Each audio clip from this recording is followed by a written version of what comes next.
أعلن المستشار تركي آل الشيخ رئيس مجلس إدارة الهيئة العامة للترفيه في السعودية إقامة نسخة جديدة من بطولة كأس موسم الرياض.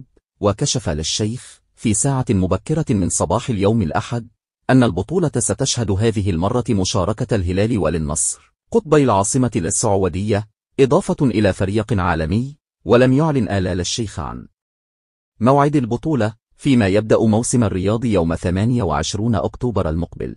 وتتنافس الفرق الثلاثة في دوري من دور واحد، بدلا من نظام البطولة السابق الذي شهد إقامة مباراة واحدة. وكانت النسخة الأولى من كأس موسم الرياض شهدت فوز باريس سان جيرمان على فريق نجوم الهلال والنصر بنتيجة 5-4 يناير الماضي. وأشار آل الشيخ إلى أن بوليفارد سيتي ستستقبل زوارها من عشاق كرة القدم بمتحف ليجين، وهو أول وأكبر متحف لأساطير كرة القدم، إذ يحتوي على أكثر من 30,000 قطعة نادرة، ويعتبر الفرع الأول في العالم بعد فرع مدريد.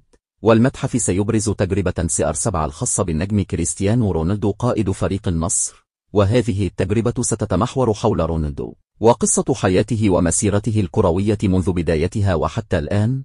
وسيضم المتحف الخاص برونالدو جميع الجوائز التي حصل عليها وإنجازاته، وسيكون موقعه في منطقة بوليفارد الرياض.